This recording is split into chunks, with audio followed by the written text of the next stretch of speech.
Estamos de vuelta, señoras y señores, para presentar a nuestro primer columnista en este Perros Guardianes 2026.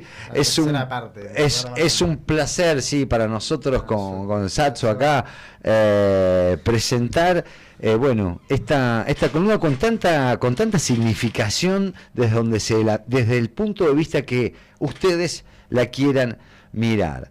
Este es un programa, en realidad dentro de un programa, se llama Morayá y lo conduce el doctor Pablo Chalkov. Bienvenido a su programa, a Morayá. Muchísimas gracias, Pirucho, muchísimas gracias, Salvador, de estar acá, qué alegría, una alegría enorme. Y bueno, como vos ya lo habías presentado ayer al programa, vamos a tratar de dar información. Vamos a tratar de generar herramientas para que aquel que nos escuche pueda tener más elementos a la hora de hacer sus análisis, evaluaciones de la realidad que ya hace varios meses de una forma u otra nos viene afectando, que es ni más ni menos que el conflicto de Medio Oriente, que muchas veces sin duda por ignorancia, también en algunos casos por algún tipo de prejuicio, resentimiento, vaya a saber qué, lamentablemente no llega información, o el análisis de la información deja mucho que desear. Deja a las personas con unas limitaciones enormes a la hora de poder comprender la realidad. ¿Y a qué concretamente me estoy refiriendo? Cuando se plantea el conflicto en Medio Oriente, muchas veces se escucha al periodista o al que lo analiza decir, bueno, este es un problema milenario, o esto es hace miles de años ya está esta situación, y lo dejan ahí. Y la gente no comprende a qué se refieren. De alguna manera hoy vamos a comenzar a analizar esto y para poderlo comprender. Entonces, cuando se analiza el conflicto de Medio Oriente y las personas, a veces para no profundizar o para decir como que esto es un problema de miles de años, lo simplifican de esa manera, pero no nos explican. Curiosamente, no hace falta esforzarse demasiado para saber a qué se refieren. Cuando hablan que este es un conflicto, el conflicto de Medio Oriente, un conflicto que tiene miles de años, directamente se refieren a el inicio de los tiempos, por lo menos de los tiempos que fueron registrados a través de las escrituras. Y por eso ayer hablábamos que el primer personaje que íbamos a abordar, para poder comprender esta realidad a veces tan difícil de analizar, es ni más ni menos que Abraham. Vamos. Ayer comentábamos que Abraham fue el primer patriarca. Exactamente. Abraham, para que lo podamos situar, vivió aproximadamente hace 4.000 años, o sea, pasó bastante tiempo. Sin embargo, hay cosas que no pasaron y vamos a ver por qué. Abraham nace, para que tengamos una ubicación geográfica, en lo que hoy sería Irak, en la Baja Babilonia, concretamente en una ciudad que se llamaba Ur. Abraham nace en una familia donde su padre, llamado Taré o Terá en la Torá, era un hombre que tenía cierta condición económica buena y, entre otras cosas, se dedicaba a la creación de ídolos. O sea, fabricaba ídolos de cerámica y los vendía. En esa época, tenemos que situarnos, todo el mundo era politeísta. No existía la posibilidad de, como tenemos hoy en día, y sin duda en parte gracias a Abraham, de la idea esta de la creencia en un solo Dios. Claro. El monoteísmo se lo puede ubicar históricamente en esta época. Surge por las inquietudes, así está relatado en la Torá. Ayer me preguntabas qué era la Torá, y bueno, es la Biblia, es el registro escrito de la historia del pueblo judío, que de alguna manera también involucra al cristianismo y a los musulmanes. Que es aceptado, claro, y reconocido por la religión católica o cristiana, sí. todo el cristianismo en general lo reconoce como el Antiguo Testamento, le dice el Antiguo Testamento. El Antiguo Testamento. Y los musulmanes, que tenemos que, para situarnos, surgieron en el año 650 aproximadamente después de Cristo.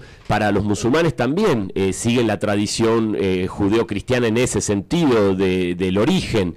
Pero bueno, acá comienzan los problemas, o mejor dicho, ya en la época de Abraham comenzaron los problemas. Recordemos que Abraham recibe las señales, Dios habla con él y de alguna manera le propone de que si va a querer convertir su descendencia en una gran nación, y si va a querer que sea bendecida esa gran descendencia, él va a tener que emprender un viaje que lo va a llevar a la tierra que Dios le promete para él y para su pueblo, que es la tierra del Canaán.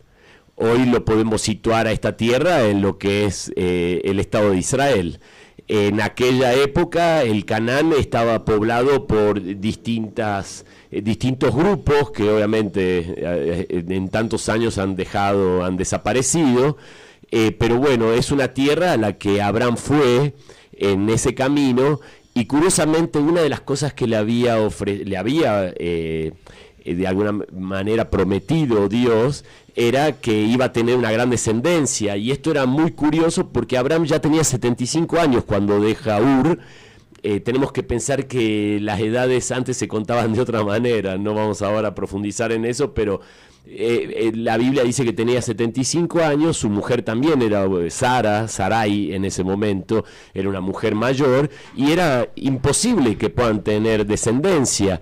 Hay que recordar que en aquella época sin descendencia no había manera de transmitirle tus bienes a nadie, o sea, se lo terminabas transmitiendo a algún criado, alguna persona que vivía en la casa que te servía. Entonces era muy importante la descendencia por los bienes y por todo lo que eso significaba. Entonces la promesa de Dios es que Abraham va a tener descendencia.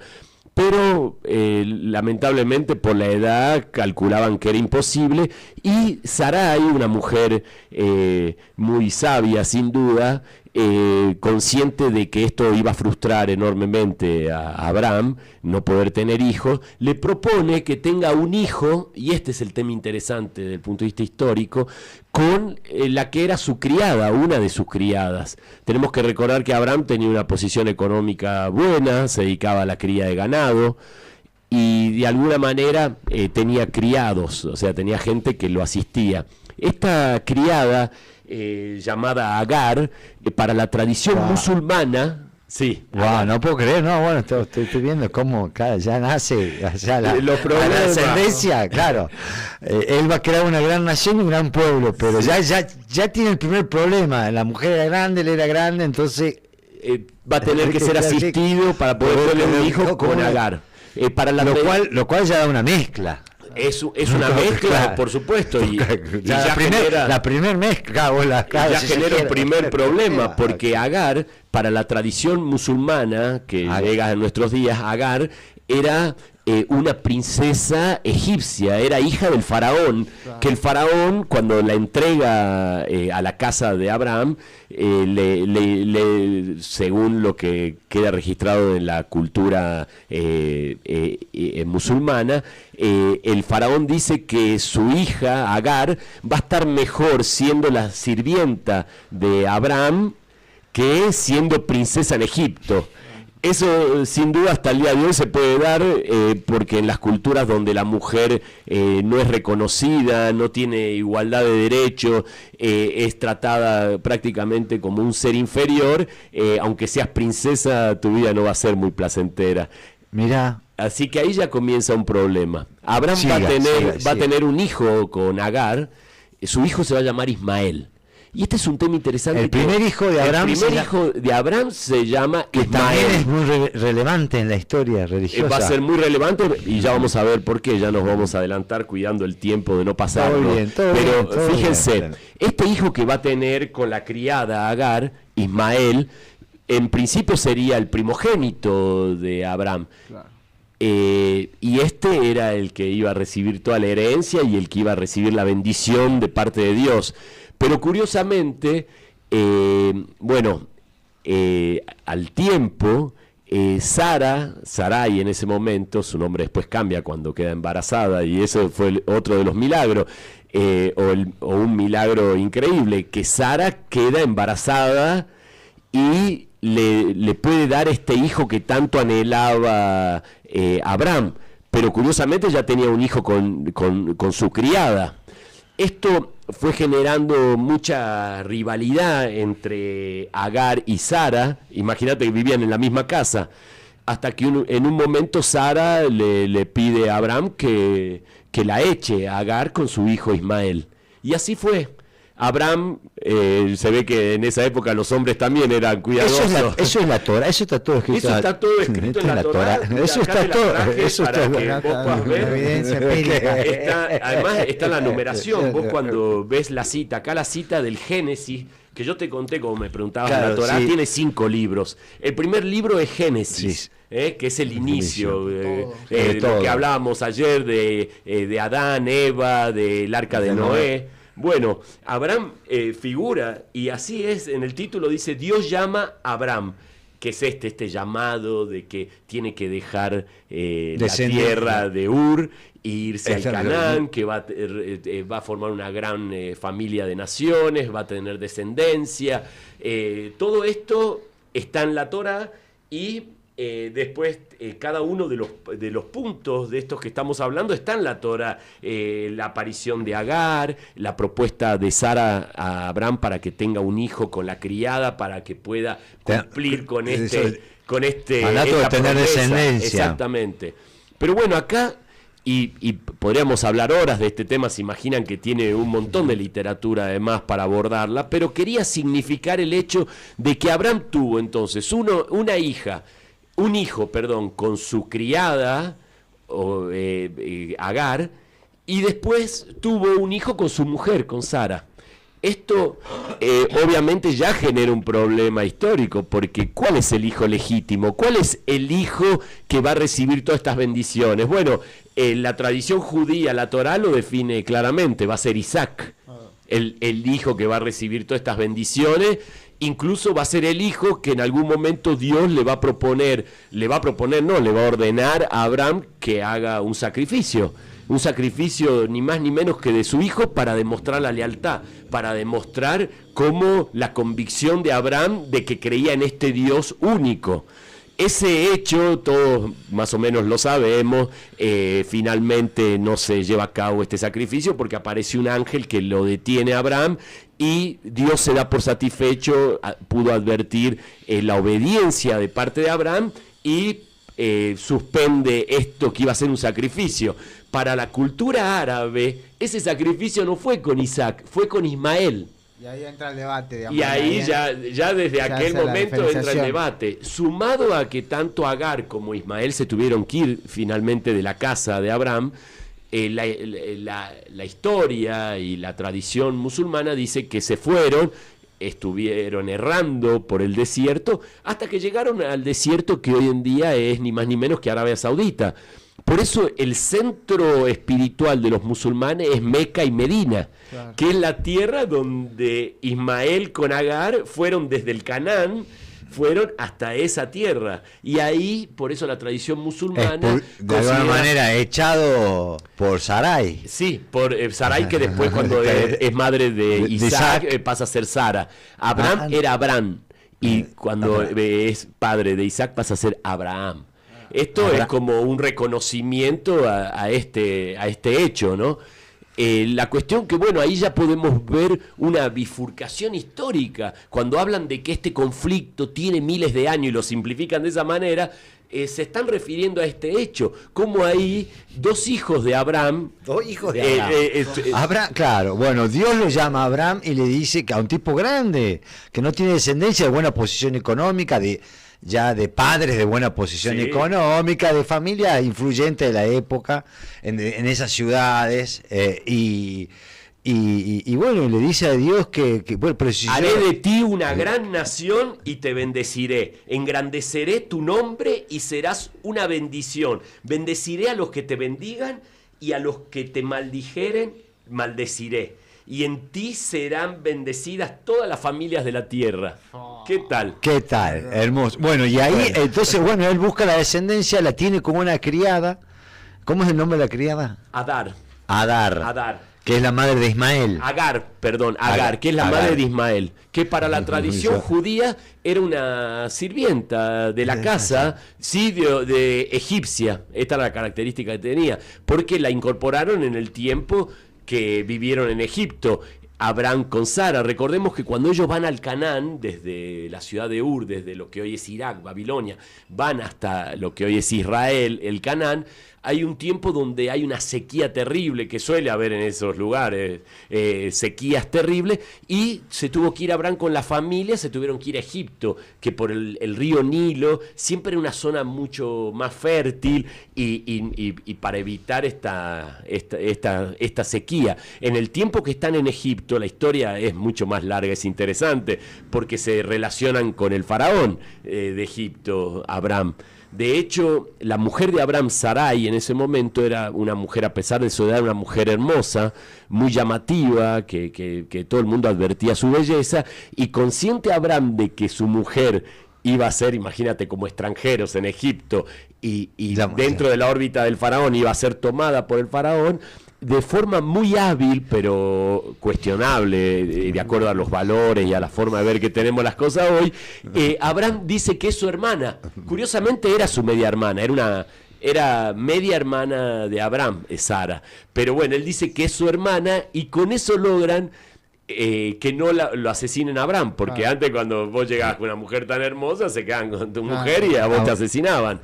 En este caso él logra salvar su vida y cuenta que en el tiempo que estuvo en Egipto, bueno, fue un tiempo donde también aparece Dios de forma prodigiosa y hace que caigan unas plagas sobre el faraón. De esa manera el faraón entiende claramente de que esta mujer, en ese momento Sarai, porque no había sido madre todavía, es la mujer de Abraham y que no puede hacer nada con ella porque está como Dios de alguna manera, está detrás de todo esto y no quiere que logre consumar lo que era la relación, la tenía como una concubina el faraón. Finalmente el faraón, por prudencia, lo libera a Abraham y a Sara, dejan que se vayan de Egipto con todas las riquezas que había acumulado Abraham, que era un hombre hábil, que tenía muchos animales y que sabía manejarse comercialmente, y los dejan que vuelven al Canaán. Y con el añadido de una criada que era de origen noble. Eso dice la tradición musulmana. La tradición judía habla de una sirvienta egipcia. O sea que bueno, acá ya podemos entender también cómo esto va a generar en la historia un problema. Porque Abraham va a tener su familia, digamos, legítima con Sara, que después va a tener a su hijo Isaac, y está Agar, que tiene su hijo Ismael, que si bien Abraham siempre lo reconoció como un hijo y le dio protección, después con esta situación de que le pidió que se vaya de la casa, Sarai lo tuvo que abandonar, aunque por eso es que un ángel aparece para protegerla a Agar y a su hijo Ismael, y de esa manera ellos pueden sobrevivir. Y la historia, bueno, acá los musulmanes consideran que ellos se fueron por el desierto y llegaron a lo que hoy es el desierto de Arabia, de Arabia Saudita. O sea que ya acá tenemos un primer problema. La rama de Isaac va a ser, para la tradición judía, para la Torá, va a ser el hijo, este hijo que va a recibir todas las bendiciones, que va a ser bendecido también en él, las naciones, y va a estar Ismael, que no deja de ser hijo de Abraham, pero va a seguir otro derrotero. Y para los musulmanes, él es o sea, Mahoma, que es el gran líder de los musulmanes, el profeta Mahoma, va a ser descendiente directo de este Ismael. Y los hijos de Ismael, va a tener 12 hijos Ismael. Van a ser prácticamente como 12 tribus que se van a ir diseminando por todo lo que hoy es la península arábiga. Nietos de Abraham. Por eso es que cuando se hablan de las religiones abrámicas, se refiere al judaísmo, al cristianismo, a los musulmanes. Parte de Abraham. Y todos, parte de Abraham. Hace poco, en el 2020, que se llevó a cabo los acuerdos de Abraham, estos que impulsó Trump con algunos países musulmanes que reconocieron al Estado de Israel, se llama los acuerdos de Abraham, porque tenemos el origen común. Esto podría ser una fuente de unión. Somos parientes, papá. Claro, somos parientes. Y no nos peleemos. Somos parientes, pero lamentablemente sabemos que en las familias se dan los dramas más grandes también. Ya saben que cuando a veces muere una persona y no se sabe las causas, lo primero que se trata de averiguar es en la familia, ¿no? De hecho, ahora en España hay un caso muy famoso del dueño de Mango, un hombre multimillonario que parece que su hijo lo asesinó, lo hizo que se desbarranque. No. Así que, bueno, estas historias son, en la Torá lo que tiene es que son historias de seres humanos. Claro. De seres humanos. Que digamos, la divinidad los orientó. ¿Cómo me gusta la Torá, la Biblia, cómo no, eso, se cuentan la historia sin tratar de salvar al personaje, que es el patriarca y todo. Sí, o sea, a los ojos de hoy es muy difícil hacer un análisis, pero bueno, tenemos que recordar. Pero bueno, pero se cuenta que se lo echó de la casa, o sea, está escrito todo, o sea, y estas son historias que se repiten hasta el día de hoy. Los seres humanos son historias tan humanas, pero tan humanas, es más, son muy humanas, como el odio, como el amor es tan humano.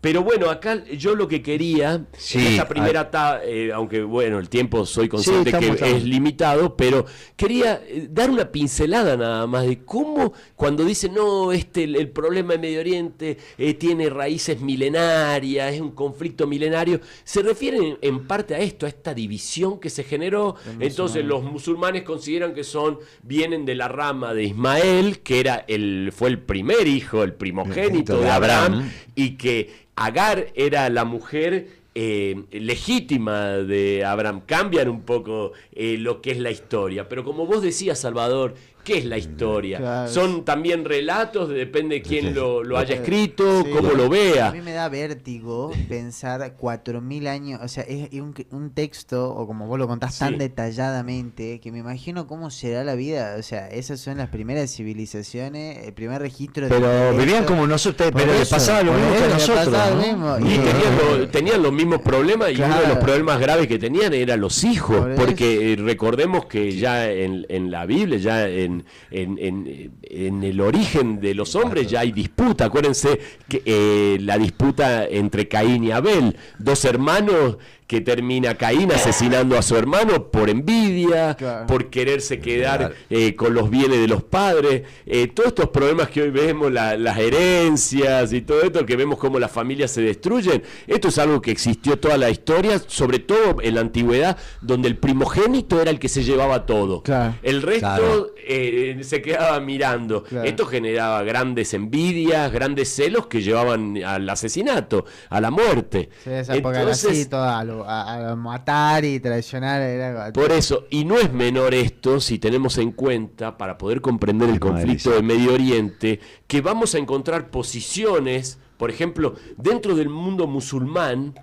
vamos a encontrar posiciones que tienden muchas veces al extremismo, porque lamentablemente el líder de los musulmanes, Mahoma, fue un líder militar, que iba con una espada, que cortaba cabezas. En esa época era común violar a las mujeres de tu enemigo, una vez que los vencía, matar a sus hijos. O sea, eso es algo... Una duda con el conflicto de Oriente Medio hoy.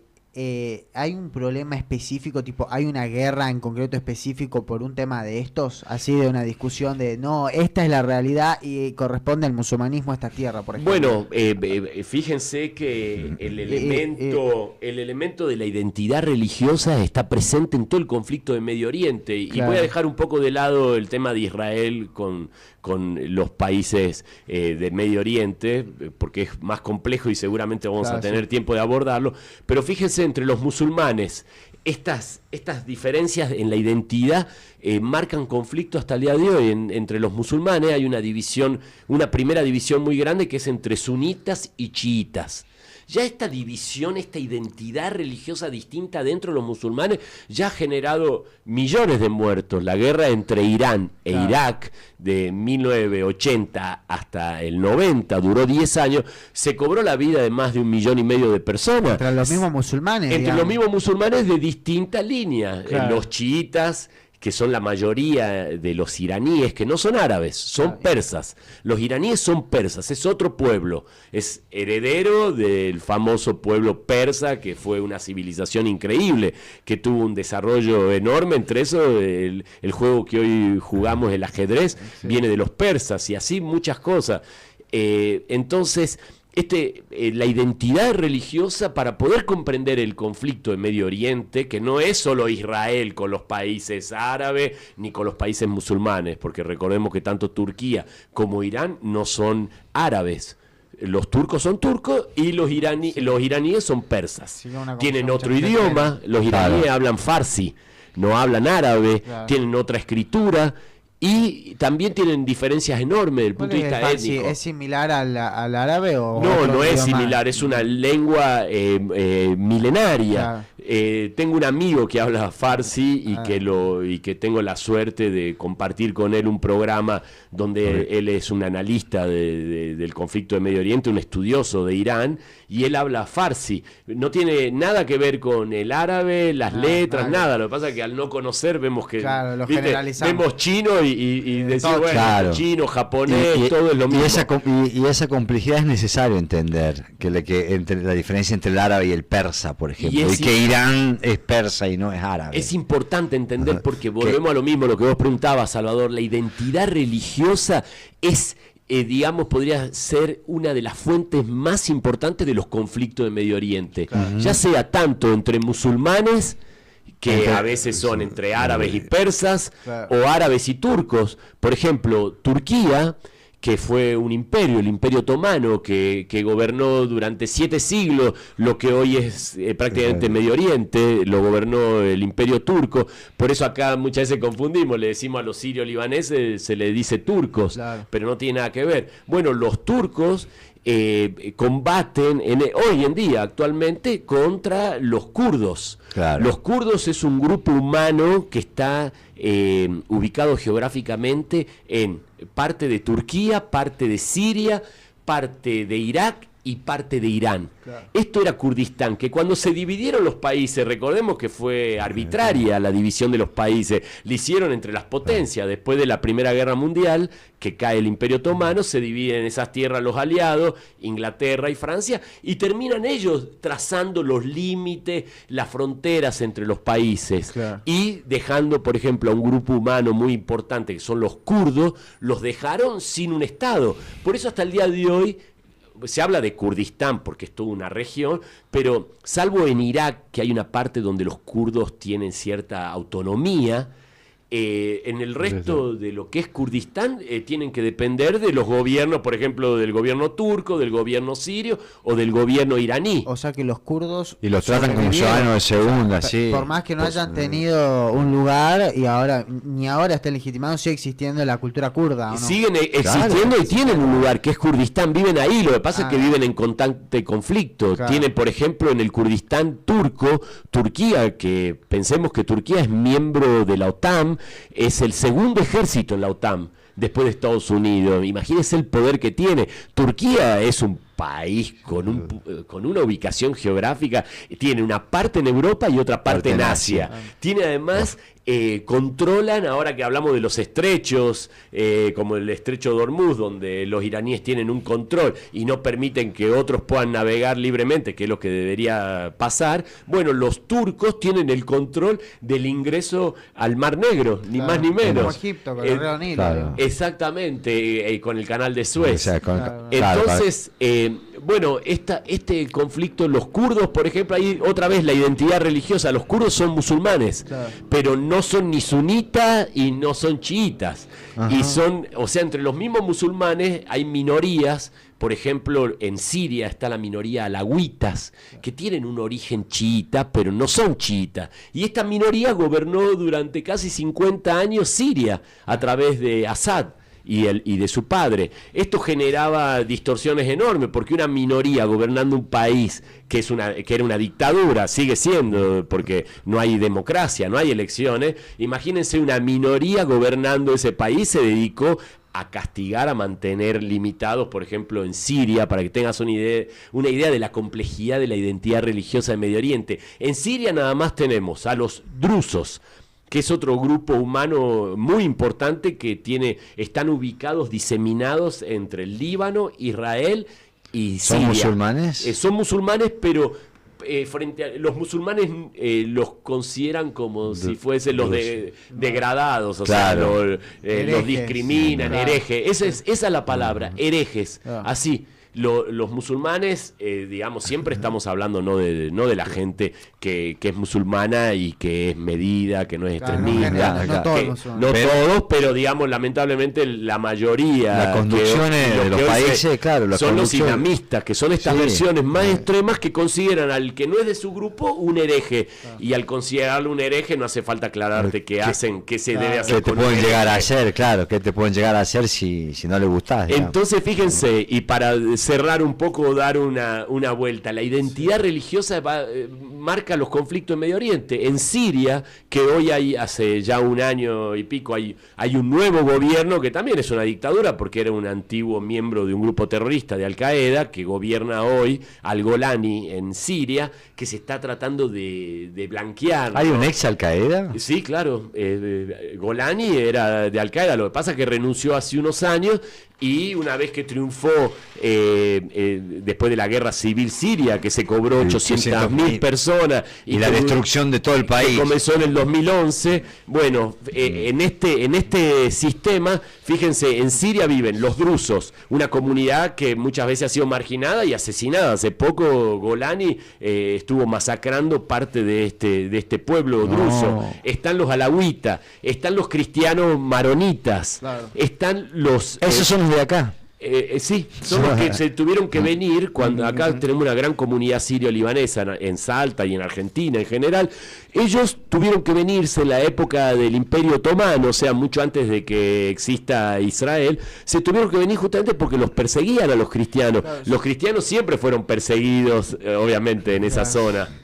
¿Puede ser que los franciscanos sean de ese palo? ¿O no, no son de ese palo, claro. Pero porque estos son descendientes de los primeros cristianos, claro, que se asentaron en la zona del Líbano, porque la zona de Israel, que recordemos, y como para de alguna manera, ya lo vamos a abordar en otros temas. Descendientes de los primeros cristianos. Claro, los cristianos que viven en el Líbano son descendientes de los primeros cristianos que se tuvieron que ir al Líbano, que queda no muy lejos, pero a kilómetros de donde vivían, justamente porque los perseguían los distintos grupos que fueron conquistando esa zona. Y los cristianos ahí en el Líbano, es muy interesante, el Líbano es un país que tiene muchas montañas. Estos cristianos, escapándose, y tengamos presente las enseñanzas del cristianismo, de poner la otra mejilla, o sea, los cristianos, si son buenos cristianos, evitan el enfrentamiento, evitan la violencia, y solo se fueron escondiendo en las zonas altas del Líbano para evitar las persecuciones, y así hay lugares increíbles construidos en el alto de las montañas, de la zona montañosa del Líbano, donde estos cristianos pudieron vivir relativamente en paz. Pero digo relativamente porque hasta el día de hoy son perseguidos los cristianos, de eso no se habla. Hasta el día de hoy son perseguidos los cristianos. Sí, en toda esa zona. De hecho, cada vez son menos. En Egipto han sido perseguidos. En África. En Siria, en África hasta el día de hoy, en Sudán, lo hemos visto por televisión. El otro también hace lo mismo, hace la misma guerra, digamos. Bueno, pero eso ocurre y hay que decirlo. Sí, hay que saber además por qué acá hay, como vos bien te adelantaste, Salvador, hay un problema de identidad religiosa que cuando vayamos en otros programas abordando estas temáticas para poder comprender, no tenemos que dejar de lado. Muchos dicen que es una cuestión, el conflicto de Medio Oriente es una cuestión del petróleo o territorial, y eso tiene en parte, es un elemento que hay que evaluar y que tiene tiene asidero y tiene peso, pero el peso mayor, y esta es la tesis que de alguna manera después iremos desarrollando en otro programa, el componente mayor de conflictividad es la identidad religiosa. ¿Vos decís que si no hubiese esa identidad religiosa se acabaría la guerra? ¿O lo harían al menos tratado? Mira, en Europa la identidad religiosa estaba superada porque la mayoría de los países son cristianos. Sin embargo, han tenido guerras terribles, pero han ido solucionando sus problemas de guerra. De hecho, la Segunda Guerra Mundial... Hasta ahora el conflicto entre Rusia y Ucrania había sido el último conflicto. Los países fueron solucionando sus cuestiones geográficas, fueron acomodándose. En cambio, en estas zonas no, porque acá no es solo una cuestión geográfica para los musulmanes. Para determinados grupos de musulmanes, que son los salafistas, que son los hermanos musulmanes, que son las ideologías que le dan sustento a estos grupos extremistas, para ellos toda esa tierra pertenece al Islam. No puede en esa tierra haber una soberanía de nadie que no sea musulmán. Por eso en el Líbano, del año 1975 hasta 1990 hubo una guerra civil.